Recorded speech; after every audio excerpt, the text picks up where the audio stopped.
No matter what you've faced in your life, no matter what you've gone through, the regrets you may have for missed opportunities, those don't disqualify you. Rather, they uniquely qualify you. They uniquely qualify you because you can impart wisdom. You can impart lessons learned. You can speak into the lives of those following behind. We need you. The world needs you to step up and have vision again. Use your imagination. What can my life look like? Welcome to Next Third, Best Third. Hey, welcome back to Next Third, Best Third. I'm the host and founder, David Fenwick, and I'm so glad you've joined us again. Today, I have Don DeMello joining me today, and you're just gonna love this guy. Don is becoming a very good friend of mine, and I kidded him. I told him that he's like the poster child for Next Third, Best Third. The way he's living his life and the intentionality that you have and how you're approaching life, you really are. You're like I wish I could clone you, So, but anyways, welcome. Well, thank you, David, and yeah, you might want to hold off on the cloning for a little while, but I appreciate it, bro. Yeah, well, you really are. I mean, you're 62 years old. And you're getting there, right? Close. And you're in amazing shape. And a big part of Next Third, Best Third, right, is fighting different areas of decay. And the physical decay, as you and I have discussed already some, is it affects everything about your body, everything about your outlook, everything about your emotions. It's all tied together. You can't pull it apart and not see how it affects your relationships, your emotional health, even your spiritual health, as well as your cognitive health, right? Yeah, absolutely. And, the journey I've been on is, of course, when I was younger, I loved athletics. I played sports, a lot of soccer, a lot of running. And then you get married, you're in a professional career, you're busy with that. Then all of a sudden kids come along. Right. And then those habits that you had slowly seem to decay, fall away because of the busyness of life.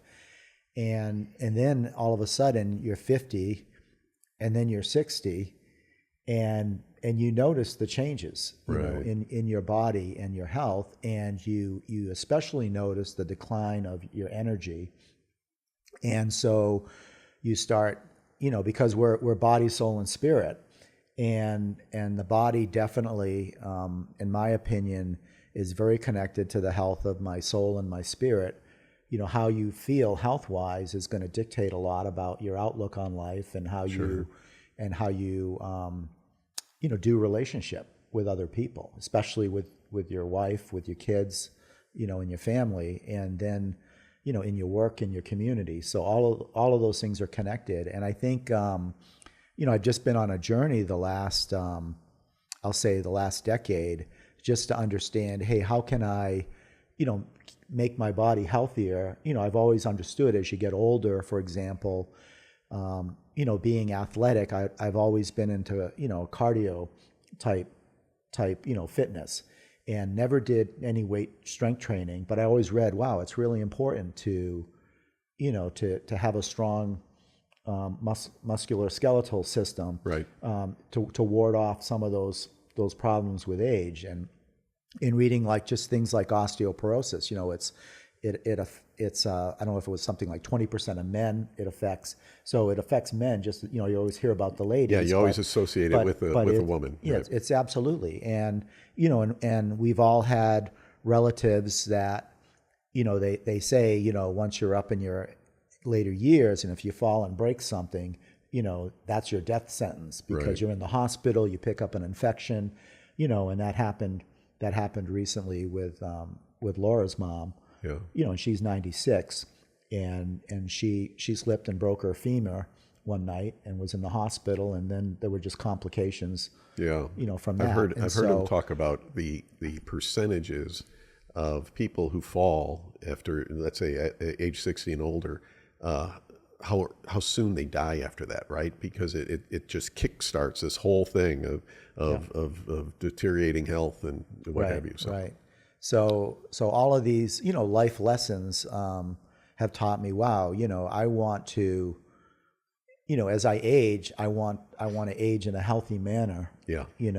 Like we were talking earlier, I want to be around, for my kids one day. Right. I have two children who are two sons that were married in the last 2 years, one recently, one last year. And someday I'm expecting grandchildren. Right. And it reminds me of that verse in the Bible. It says a good father leaves an inheritance for his children's children. Right. And I was thinking about that recently. I've always thought of that in financial terms. I think of Laura's dad and how he's 99 going on 100 next year. Wow. And so great. He's doing well. He's in a veterans home up in Toronto, Canada, but his mind is sharp and his spirit is strong. And as long as he can tell people about Jesus, he says, Lord, as long as you have me on this earth to tell people about Jesus, that's what I'll do. That's amazing. And I just look at his health and his spirit and how he's fueled by the Lord. And so not only just physical health, but spiritual health. Because I'm thinking, man, I want to be like him when I grow up, right. From a spiritual standpoint, because he's so intimate with his prayer walk with the Lord. And I mean, he's probably prayed for everyone on the earth. I mean, I can say that just that's amazing in jest, but well, that's true. We were talking about that inheritance, and I shared with you that my next book that I'm writing is on legacy, right? And legacy really isn't what you leave behind. I mean, inheritance is important in those kinds, but it's the relationships, it's the people, it's who you leave behind. Yes, and that's what you're talking about there. Right. Yeah, and I meant to add to. To inheritance for the children's children. And it struck me one day, not too long ago, that I'm the inheritance. Wow. That and that was just, the Lord just dropped that into my heart. I'm like, wow, that I want to be around. I want to be a healthy, happy grandpa, energetic, to be there for my kids and their kids. And so that's kind of what's driven me to just look more at the health picture. Yeah. Peter Attia wrote a book called Outlive, and he talks about an aging decathlon, and what he's saying there is, what are 10 things that you would like to do if you're in your 80s or 90s, and you start planning for that now, and one of them is to be able to get down on the floor with your great-grandchildren and play with them. Oh yeah. I just thought that was such a cool goal, Yes. That's a great bucket list goal for sure. Yeah. Yeah. So tell me a little bit more about this journey. What are you doing now? How did it, I think you've just escalated it over the last few years, right? Yeah. Well, I know, I'm trying to remember how many years ago it was, but, Michael Zolich, who, used to come to True Life, he started a training program called Chrysalis, which was a health-focused program. And Mark is a former Olympian. He was in, I think, the Atlanta Olympics. Really? Doing the race canoeing sport. And so he's a huge water sports guy with boats. And he taught on nutritional health. All right. And it was more, keto diet focused, about, but not crazy keto, but just smart, like cutting out excess sugar, just the epidemic of the role of sugar and how that contributes. Also, certain types of seed oils and stuff that are high in omega-6, which can cause, inflammatory responses in the body, where the body just overdoses on and starts attacking itself through inflammatory type disease. Inflammation you were talking about, that just affects so much, right? I mean, oh yeah, that's what causes just so much chronic health issues and such. And then, but it really, Laura and I went to that. It was like, I can't remember, I think it was like a 12-week course, and we applied the principles. We lost weight. We got in better shape because it also incorporated simple strength training exercises. And what I think I mentioned earlier that, a lot of my youth upbringing was cardio focused type stamina, not strength training focused. And what Mark taught was just different exercises, like a dozen different exercises, which I take with me on the road. So, or at home, when I want a quick 30-minute type workout, where a lot of it's just using your body as the strength, as the weight, so it's amazing how much you can do with just your body weight that, without, and it's always good, of course, to have some dumbbells or things. I mean, I know what they taught was just using anything available for a weight, like a can of soup, Sure. Soup cans as, to do your simple exercises with. But I was amazed as I went through that routine, the strength that it gave me, just through some simple weight training, using, and it worked, lower core and upper body. So it was a very comprehensive, and I still use it today. And that was probably, I'm thinking it might've been over 5 years ago. See, I'm like you. I was always a runner, 15 years ago, I was training to do marathons. And so I was always working on my cardiovascular and everything, but I never did a lot of weights. And then once I started to research and find out about the muscle mass loss that men have and how serious that is, and it starts younger than you think if you're not intentional, right? Yeah, absolutely. And then, it creeps up on you. Like I say, those mid decades. And that's when you're so busy. That's when you're building your career. That's when you're building your family. That's when you're focusing on your kids, and you should, right? But if you're not intentional, that's why a lot of times with this next third best third, I'm amazed at when we started it, I thought, oh, this is going to be guys 50 and older, and it's not. There's guys who are 38 who are connecting with me, and because they're learning the skill, saying, hey, I've got to be intentional about this. I work out with every now and then with a group of guys, and they're all in their 30s, and they're always amazed that at my age I can keep up with them, But for me, the weightlifting, what really amazed me was not just how much better, stronger I was getting, but also the clarity of my thoughts and the quality of my sleep. Sure. That has improved greatly. Oh, absolutely. Yeah. And no doubt. I mean, it's like when I was in high school and when I played sports, I did better academically, because working out helps your mind. You think sharper. You rest better, and it's the same thing with the strength training now. It definitely helps you. I'll give you an example. After I had been doing a lot of the training, with Michael Zolich there, his recommendations, I had an opportunity on a business trip. I was in Arizona. And so I got to go up to the Grand Canyon for the weekend. So I packed my little tent, and I said, I'm gonna do the river hike. I'm gonna hike down from the South Rim to Phantom Ranch, across the Colorado River, and then back up. Wow. It's an 18-mile loop, and I hadn't done any running to prepare for that. All I had was this training, and I knocked out that trip in about 6 hours. So I was averaging a 3-mile-an-hour pace. You can take your grandmother on your back going down. That's easy. But coming back up, it's a vertical mile. It's 5,000 feet of altitude gain. But I was maintaining a 3-mile-an-hour pace coming up 5,000 feet. Amazing. And it was just simply because my legs were so strong. Right. And I had the cardio benefit as well from the training. So with the strength training, I found the cardio is an added bonus. I don't have to go out and run and pound my knees into submission. I mean, I always used to love to run. I'd go off on 5-mile runs, but it can be hard on your legs. I yanked a few Achilles that way, and I love running. I recommend it, but you can't do too much of it because it can hurt you. But we talked, and I talked about everybody's different, joint pain and joint struggles, and as you get older, that becomes a real issue. And so now, several years ago, I live up in Salado, just a half an hour up the road, and a new CrossFit gym was opening up, and my wife decided, I didn't know this, but she surprised me on my birthday. She said, hey, I got your CrossFit membership. I go, what? And I had no idea. I hadn't done strength training. Done that, yeah. But as I read into it, I'm like, wow, this could be the pill that I need. Right. And so I got started on that. The first 2 weeks, I felt like I was in a straitjacket of pain.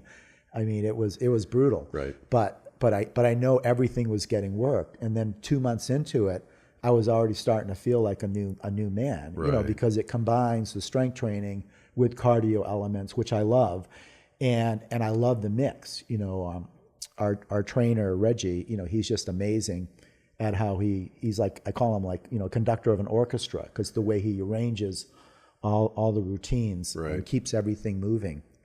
So that's what I do, early morning. I go to a 7 o'clock class, and I try to make it at least 4 times a week. But it's been a game changer. It's just been, it's been the reason why I have so much energy now, to just live life. Well, as I said, I mean, and I'm not kidding, poster child for next third, best third, because you look fantastic. I even see the difference, your skin and everything, right? It's just, and like you were saying about working out with the younger guys, half your age, I keep up with them and stuff. That's so cool. Yeah, and it's funny, the ultimate compliment was when my trainer Reggie said one day, when there were some new people in the class, and he goes, "Hey, look at old guy here. He's doing it." So yeah, that's good. So it was kind of So we talked to him, and I briefly mentioned compliment about joint pain and everything. What do you do? Because I know that we talked a little bit about you struggling with some issues. Yeah. Last year I had some rotator cuff issues. I overdid it. Yeah, I'm still struggling. And that's the thing is you try to find your pace. It's when you're doing CrossFit. I do like what's called a boot camp routine. So it's like a high intensity, HIIT type workout. And you just have to find the balance with the reps and the strength weight you use. And so I actually, it was on a trail life camp out. We were playing volleyball. I was trying to act like I was a teenager again, and I ended up yanking my rotator cuffs, and so there was a lot of pain there. So I had to rehab, and just reading up on it, for joint. I just do a lot of bone broth now. Yeah. I do either chicken or beef bone broth, which has collagen in it for healing. And just protein, collagen supplements. And then I also use a lot of, a natural spice, which is derivative of turmeric, which is used like for Indian cooking, like curry, making curry. It's a yellow spice, but it's a very well-researched anti-inflammatory. What's it called? So turmeric. And then the part of it that's the active ingredient is called curcumin. Curcumin, okay. And so I use, I buy curcumin in bulk, and mix that in with my bone broth. Okay. And that's a tonic I use to help with joint repair. I also use glucosamine supplements as well, which help to repair. Right. And lubricate the joints. I need to up my bone broth intake. So and it's amazing. Of course you can just Google search or anything these days, and you can find a lot of information out there and stuff. So I'll just look for forums and advice on stuff that people have tried that works, and those are what I have found has really helped my healing. So right. And of course, bone broth has got protein. A lot of collagen. Yeah. Yeah, and that's a big thing, right? Yeah. As we get older, to make sure we're eating enough protein, taking in enough protein. Oh, absolutely. Yeah. Yeah. I think I do something like, from what I've read from my body weight, it works out to about 90 grams a day is what, for someone who's in athletic mode. Right. Maintaining. Right. So I didn't heard it for some people think it should be even more than that. Yeah, it can be higher. Yeah. That would be my baseline type thing, what I strive for. And I try various protein supplements. I like the whey protein isolate, which is easy on the tummy. It's easy. It goes down quick. And, and I'll do some in the morning before I work out, and then after I work out. What about natural, like with food? What do you do for protein there? Are you a beef eater? I love vegetable protein. I love beef, chicken, fish. And you're an outdoorsman. You're going to eat all that. So any way I can get it and stuff. I mean, I know the nutritionists say to go lean and not too heavy on the fat. I mean, I believe in good healthy fats. Right. And stuff. Even saturated fat these days, I think the FDA has stopped labeling those just because there's not a real clear correlation. And I know that's a very contentious, debatable area and stuff. Right. But I believe there's healthy saturated fat you can consume. Sure. And I think you mentioned things like seed oil. That's one of the things that I've really focused on. Now, Yeah. if we go out to a restaurant or something, you can't help what they're Right, cooking right. it in. But just that, yeah, they have what they call the standard American diet. So if people are eating out all the time or eating, processed foods, it's just good to eat, as wholesome whole foods as possible, Right. in their natural form as much as you can. So you stick to that at least at home. I do, yeah. I mean, when you go out, like you say, you don't always know what's in it or what it's prepared with and stuff. Yeah. But your body will tell you. I mean, I love fried food once in a while, but Sure. But then my body says you probably shouldn't have done that. That's exactly Yeah, right. and you know it. That's exactly right. So are you? I've been studying a lot about gut biome and gut health. Are you up on that? Yeah. I think gut health is really, really critical. I mean, I've found, getting back to bone broth, that's great for your gut health. Right. I mean, bone broth, naturally heals your gut lining and stuff. Because they say if your gut's unhealthy and you start developing, porosity where nasty stuff can leach out, and then that's going to make you feel bad, and you might have sickness issues. But just in terms of your mental well-being, where you're not grumpy and you don't have brain fog and stuff. That's all tied in, comes from your gut.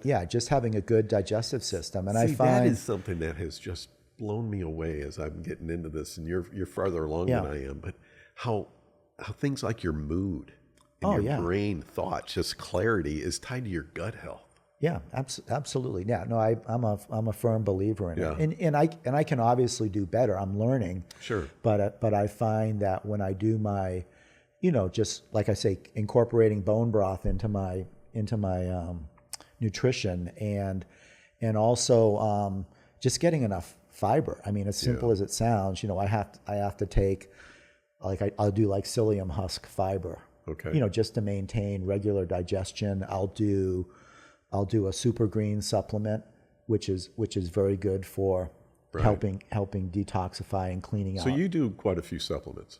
Yeah. I mean, I've got my supplement stacks and my routines, and I bring them on the road. So when I travel for business or personal travel, I have my little containers that I put things in to make sure that I'm maintaining my habit. I'm a creature of habit. Yeah. So I've got my little rituals that I do, and so I've always got my supplement stack whenever I'm having a meal. So for the guy who is where you and I were, right, and they're finding themselves in a spot where their bodies are, they're not happy, they're in bad moods, they're fatigued, and they know they need to do something. Where do they start? I mean, is it I guess what I'm saying is, do you start with supplements, or do you start with changing your diet up? Just starting with food, absolutely. Yeah, because the supplements didn't come along till later. Right. And I've also tried some things. I have some genetically, like high cholesterol, for example, and the doctors, they keep telling me statins, and I just don't want to go that route. Right. And I tried a natural form of statin, red yeast rice, if I'm saying that right, and I just had a lot of muscle aches and things, and that's one of the things. So that's one of my concerns, is if I got on statins, I'd have a lot of muscle soreness that I want to deal with, and so I've got to find ways to naturally lower cholesterol. So I'll take things that help my heart health out as much as possible. So So do you have any things food that you would absolutely take out of your diet, and some, one or two or three, and a couple that you would absolutely add to your diet? Yeah. Well, the ones that I would take out, and again, this is when I went through the Chrysalis program with Mark Zolich at True Life. We, is just taking out excess sugar. Right. So Number one. So yeah, and love sugar treats once in a while, of course, but it's not. You just have to be mindful, because sugar is used in so much processed food. I mean, it's just in there. It's in everything. So I really try to limit myself when, for example, if there's sugar in the thing, is there less than 5 grams of sugar per serving type thing. So you just start with baby steps, like just try to minimize it, not necessarily shut it off altogether. Sure. Because, there's always debate about artificial sweeteners and how those aren't necessarily good for you either. Especially for gut health. Yeah, right, exactly. Yeah. And again, you'll know it when you feel it, you know, because when you feel great, it's you know what it's like to feel great, and you know what it's like to feel lousy. Absolutely. So you can differentiate. So when you're dieting, you know, and diet again is not eating less, it's eating quality. Right. You know, it's eating the right things. I love that. And the great thing about working out is when you get into a routine, you naturally gravitate toward foods that are healthy. Absolutely. You know, to fuel you. You know, because you know that working out, you want to be in the best possible condition before you work out. You know, your body is prepped and primed. So you're going to naturally gravitate toward healthier eating as you develop. So I think the two are in parallel. You know, nutrition is a great place to start, but start exercising, you know, just movement. Just movement, right? Yeah, just motion. Be in motion. I mean, going out for a walk, you know, taking a 2-3 mile walk is wonderful. Well, one of the tricks that I did when I first started. It takes time. It does. But it's the best way to start. And it's harder. What I started, and it's hard in Texas because of the heat. Right. What I would do is I would park as far away from the entrance to Costco as possible, or I would, you know, to force myself to walk. Baby steps. Right. Yeah. If I was going somewhere and there were stairs or an elevator, I took the stairs. You know, I just decided that's what I was going to do and be intentional, and that helped tremendously. You know, because it got my mind starting to think about being intentional, paying attention to what I'm doing. Yeah.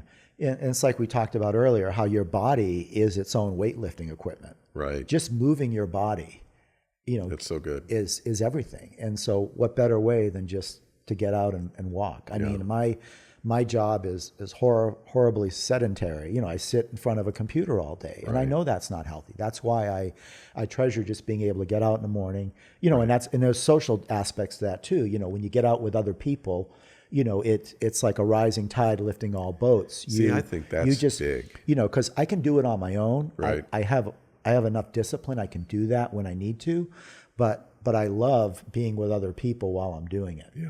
You know, because we're all in it together. You know, we're all sweating and grunting together, and we're all, you know, encouraging each other, you know, to get through the routines. But it's so worth it. Well, you know, that's part of what Next Third Best Third is to recognize the need for a tribe. You know, we need to be together. Yeah. We were created for relationships. Yeah. And if you try, yes, I go to the gym and I'm by myself. You know, no one's working out with me, but I'm talking to people and I see the same people at the gym. You know, we have somewhat of an interaction, right?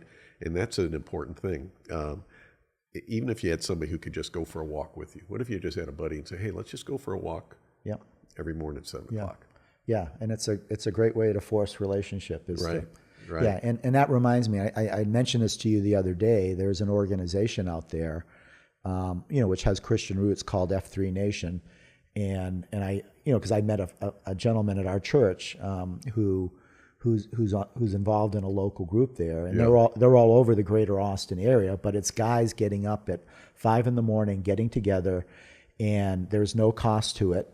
So it's free. You just show up with your body, and I don't know if people bring a dumbbell or whatever, but or cinder block, but they do you know, they do sweating together. Yeah. And it's life changing. You know, they call it a happy cult. You know, they all get the nicknames for each other. Yeah. But it's F3 Nation, and that's an example of guys getting together.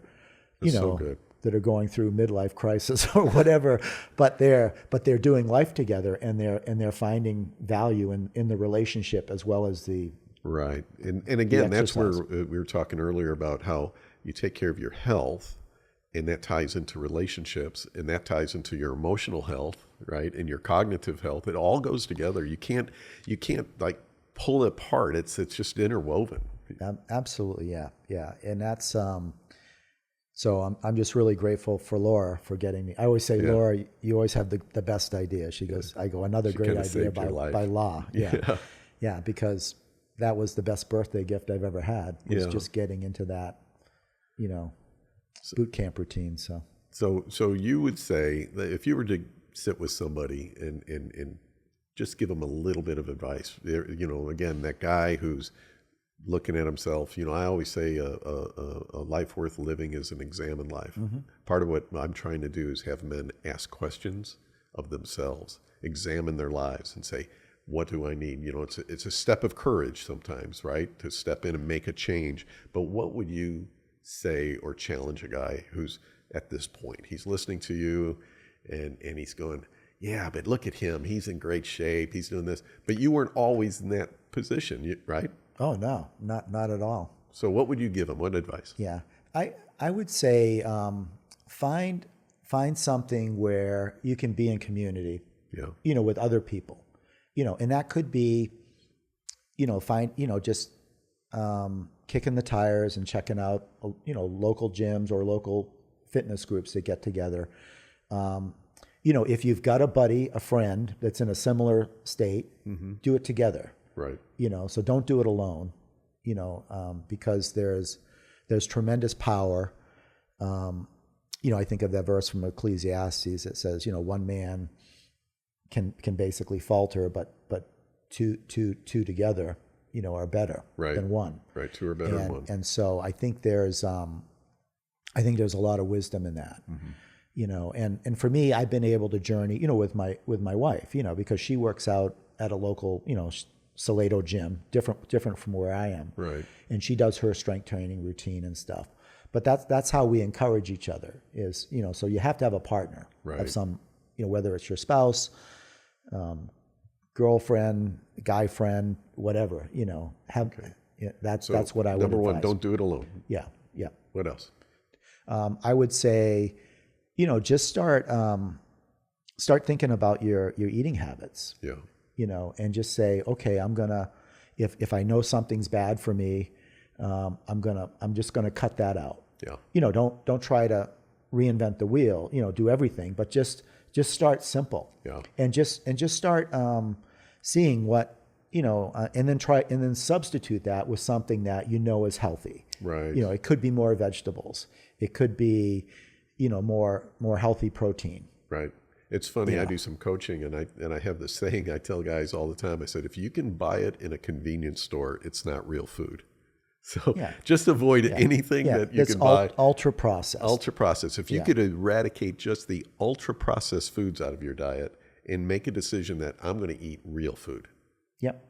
Yeah. And there's lots of restaurants, if you eat out, I mean, you can go to places where, the food is fresh and stuff, like just getting a fresh salad with some protein in it. Right. Yeah. I've got a good buddy and I challenge him all the time. And I said, what are you doing? He says, well, I'm swinging into Whataburger. I said, stop.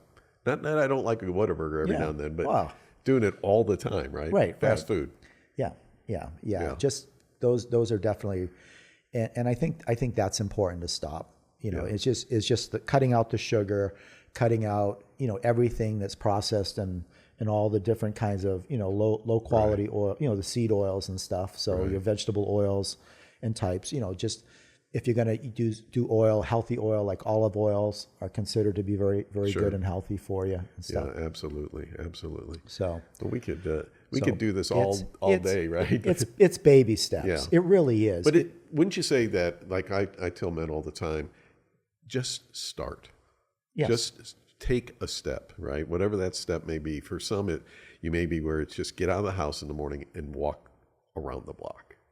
Yeah. Do that every day for a week and see how you feel. Yeah. Right. And just like if you walk a mile, for example, at an average pace, 3 miles an hour, that's 20 minutes.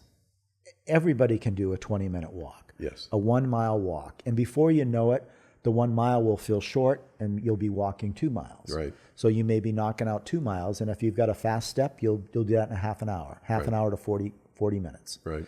And so, but every great thing starts, it's with a step, baby step. Yeah. So. And don't despise the day of small beginnings, right? Oh, yeah. Because that's been my journey. It's small beginnings. Right. But it's small beginnings that you have to test them to see the benefit of them, and then the discipline comes. It becomes what I call a brushing your teeth habit, where you do it regularly without thinking about it. Yeah.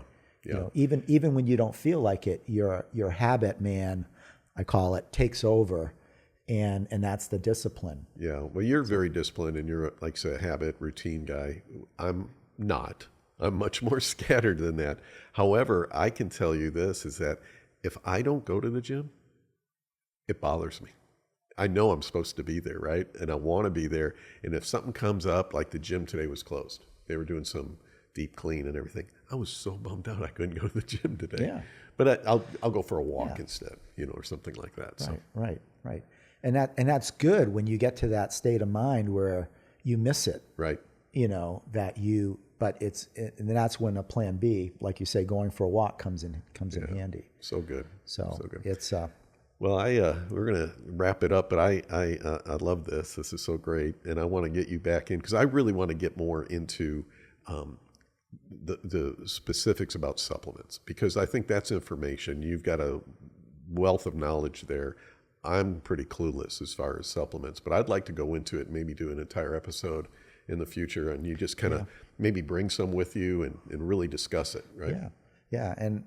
And I'll just wrap by saying just a good multivitamin. I mean, I've been doing a lot of reading on how just having a good multivitamin as a supplement, pays dividends in the long runs for your mental health. That's good. And so on. And anybody can do that. Yeah. Oh yeah. So that's good. So it's got to start somewhere. That's good. Well, Don, thanks so much. Loved having you here. Okay. Thank you. Thanks again for joining us. If you can, share this podcast with some friends. Hit the like button. I'd love for you to subscribe, and we'll see you next time.